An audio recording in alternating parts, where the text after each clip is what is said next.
Buckle up because the media landscape is shifting faster than ever before.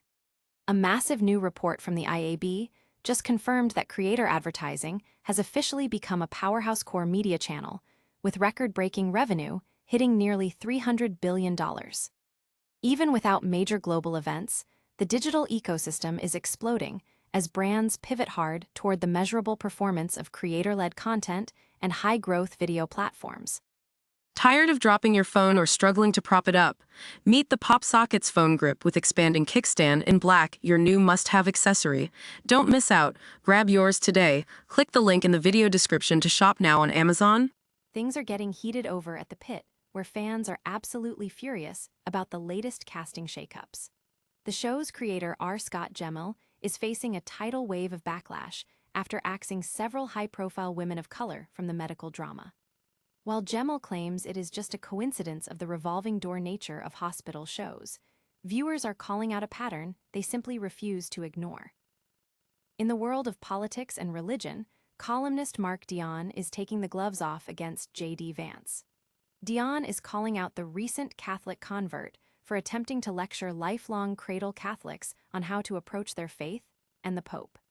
It is a fiery critique of political ambition clashing with long-standing religious tradition that you have to hear to believe. Finally, we are looking at the future of digital influence as Xavvi prepares to launch its groundbreaking creator-owned social commerce platform this weekend. By letting creators train their own AI avatars and share tokens directly with their fans, they are promising to change the game for digital ownership forever. If you want to stay ahead of these massive industry shifts, make sure to like and subscribe and hit that notification bell right now. Ever wonder why you are seeing more ads from your favorite creators and fewer traditional commercials? It is not a coincidence. It is a fundamental shift in how money moves through the internet. The latest IAB report is in, and it confirms a staggering reality. Despite a global climate of uncertainty, the internet advertising industry just shattered records, pulling in a massive $294.6 billion in 2025. What makes this number truly wild is that it happened during a quiet year, with no Olympics or major elections to artificially inflate the spending. So, where did all that cash actually go? It is all about performance. David Cohen, the CEO of the IAB, hit the nail on the head when he noted that the market has reoriented toward channels that offer measurable results. If a brand cannot track exactly how your click turns into a purchase, they are losing interest fast. But the real headline here is the explosion of video and creator-led content. We are talking about a massive 25% surge in video ad spending, hitting $78 billion. Social media ad revenue is doing even better, jumping over 32% to hit $117.7 billion. This isn't just about influencers posting links. It is about the rise of the creator economy as a professional, scalable advertising powerhouse. Alongside this, programmatic advertising and commerce media are cementing their place as the backbone of modern marketing, fueled by AI and deep first-party data. We are seeing a major consolidation where the biggest players with the best data, the ones who can merge content, commerce, and measurement into one seamless experience, are winning the lion's share of the market. Looking ahead to 2026, the intersection of AI, creator influence, and performance-driven data is the new playing field. If you are a brand or a creator, you are either adapting to this data-driven, commerce-heavy ecosystem, or you are getting left behind. What do you think? Is this shift toward hyper-personalized, creator-led ads making your digital experience better, or just more cluttered? Let me know in the comments, and don't forget to hit subscribe for more deep dives into the shifting digital landscape. Remember, in this new economy, attention is the most valuable currency you have. Ever feel like your favorite show is playing a high-stakes game of Russian roulette with its cast? If you're a fan of The Pitt, you're probably feeling that sting right now. After a killer first season that snagged 3 Emmys, the show has hit a massive PR wall. We've watched a revolving door of talent exit the building, first Tracy Ifatcher, then Crystal V. McNeil and Michael Hyatt. But the final straw for many fans? The sudden departure of Supriya Ganesh, who played Dr. Mohan. Now, here is where it gets messy. Social media is ablaze with accusations that The Pitt isn't just shuffling staff, it's specifically sidelining women of color. Fans are pointing out a glaring pattern. While white male characters like Dr. King, Dr. Langdon, and Dr. McKay have remained constant since day one, the diverse cast seems to be, well, disappearing.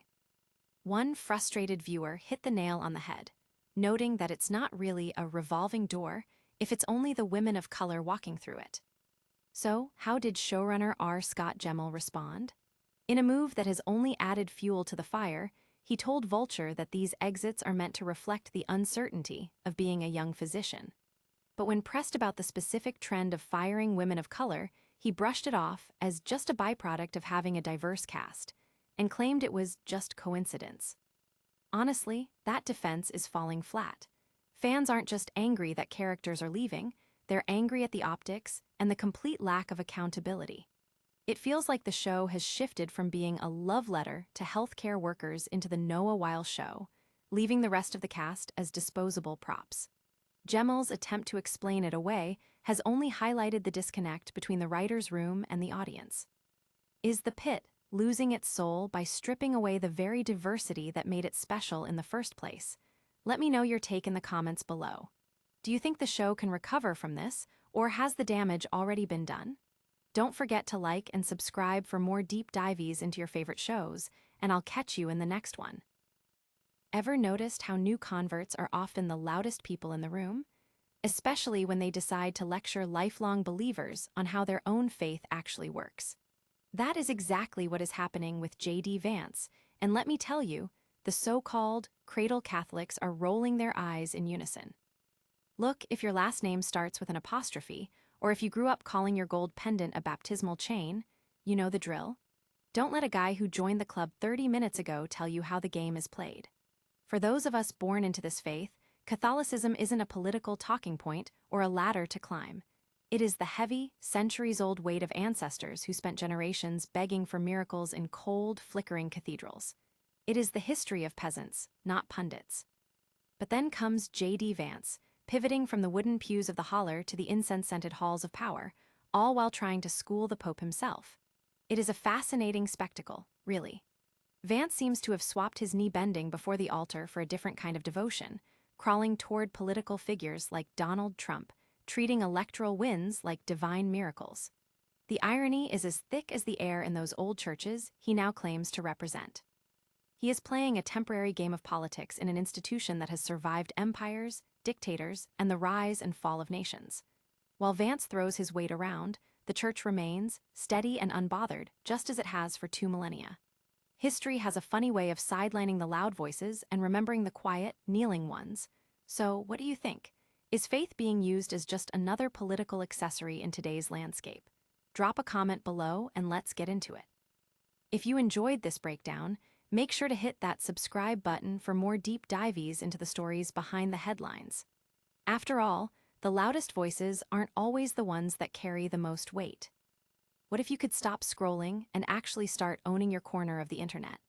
The era of the creator economy is about to shift from rent-seeking platforms to true digital ownership.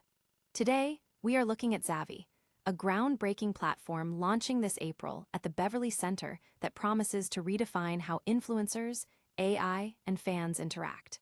Forget everything you know about traditional influencer marketing. Xavvi isn't just another social app. It is an AI-powered social commerce ecosystem where creators regain full control of their likeness, their data, and their financial destiny. At its core, Xavvi allows creators to build AI avatars trained on their unique personalities. This means they can scale their output and run brand campaigns without burning out. But here is the real hook. The platform is built on a tokenized economy. Every creator gets 100 million digital tokens to share with their community. This turns passive followers into active partners who benefit directly from the creator's success through rewards and perks. It is a bold move toward an ethical, transparent digital landscape where fans don't just watch, they participate. As Xavvi founder Juan Vargas puts it, this is about letting creators operate like legitimate IP owners while scaling their influence even while they sleep. With a full launch scheduled for June 2026, Xavvi is clearly aiming to bridge the gap between Web3 technology and everyday social commerce. Is this the future of digital influence, or just another hype cycle? I want to hear your take. Would you invest your time and support in a creator's personal token ecosystem? Let me know in the comments below, and don't forget to hit that subscribe button for more updates on the technologies reshaping our digital future. Remember, the future belongs to those who own their content, not just those who post it.